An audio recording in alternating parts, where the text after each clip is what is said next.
Pernah kepikiran nggak gimana ceritanya sebuah institusi yang umurnya udah ratusan tahun bisa runtuh gitu aja? Nah, kali ini kita bakal coba bedah bareng-bareng perspektif dari buku Malapetaka Runtuhnya Khilafah karya Abdul Qadim Zalum. Kita bakal lihat versinya dia, kenapa semua ini bisa sampai terjadi. Oke, tapi sebelum kita mulai, penting banget nih buat dicatat ya. Semua yang kita bahas di sini itu 100% diambil dari sudut pandang penulis bukunya. Jadi fokus kita adalah buat ngertiin alur berpikir dan argumen dia, bukan buat bikin tandingan analisis sejarah. Yuk, kita coba masuk ke dalam kepalanya. Jadi, alur pembahasan kita bakal kayak gini. Pertama, kita lihat dulu akar masalahnya menurut si penulis. Terus kita lanjut ke gimana konspirasi dari luar dan serangan dari dalam itu ngegoyahin semuanya. Nah, abis itu kita bakal fokus ke satu tokoh kunci, yaitu Mustafa Kemal, sampai akhirnya kita lihat detik-detik keruntuhannya dan apa dampaknya. Oke, kita masuk ke bagian pertama. Menurut penulisnya, cerita ini tuh bukan sesuatu yang baru kejadian kemarin sore. Wah, akarnya jauh lebih dalam lagi. Ini soal perang ideologi yang katanya udah berlangsung dari lama banget.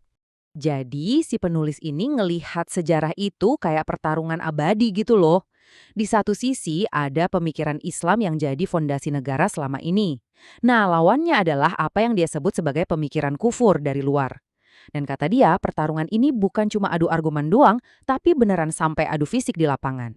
Nah, kalau tadi kita udah bahas soal fondasi ideologinya, sekarang penulisnya ngajak kita lihat faktor eksternal.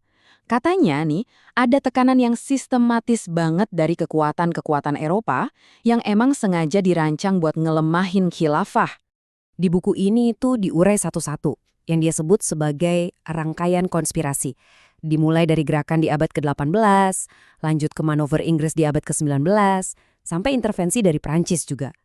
Menurut dia, polanya kelihatan banget. Tekanan dari Eropa tuh makin kesini makin menjadi-jadi. Dan ini nih, yang menurut penulis jadi plot twistnya.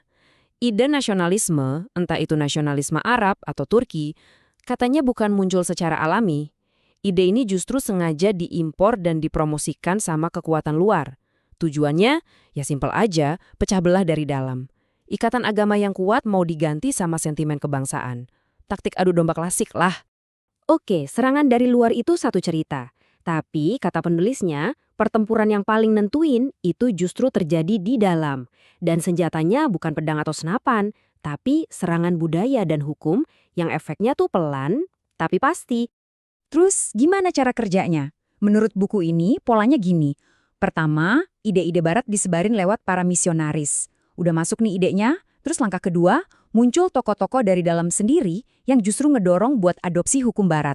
Nah, ini yang paling pamungkas. Ada fatwa dari ulama yang seolah-olah ngasih lampu hijau. Menurut penulis, ini nih yang jadi kunci buat ngebuka pintu lebar-lebar bagi sistem hukum barat, yang akhirnya ngerusak fondasi dari dalam. Nah, dari semua drama ini, akhirnya semua sorotan tertuju ke satu orang, Mustafa Kemal.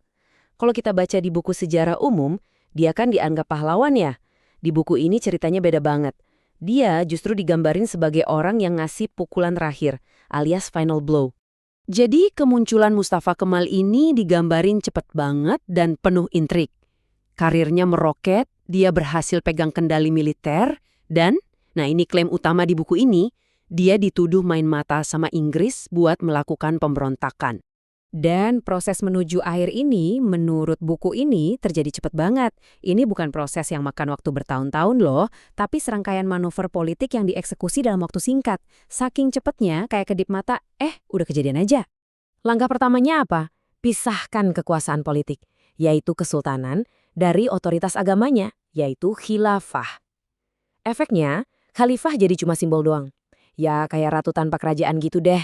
Kekuatan politiknya benar-benar dipretelin sampai habis.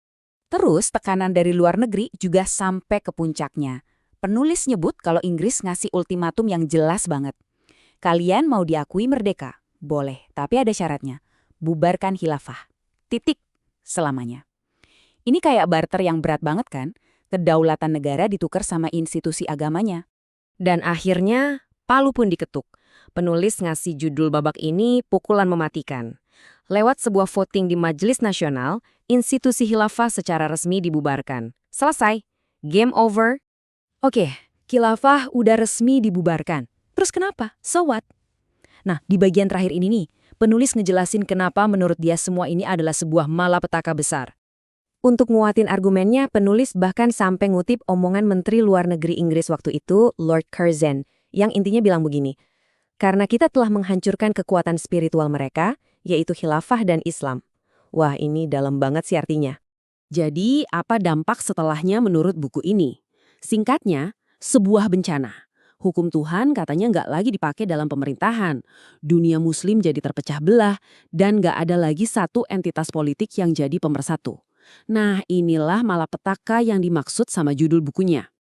Dan pada akhirnya, buku ini ninggalin kita sama satu pertanyaan reflektif yang gede banget. Dari semua cerita keruntuhan ini, si penulis tuh percaya kalau akar dari semua masalah yang dihadapi umat Islam hari ini, ya sumbernya dari peristiwa itu. Sebuah perspektif yang pastinya jadi bahan pikiran buat kita semua, ya kan?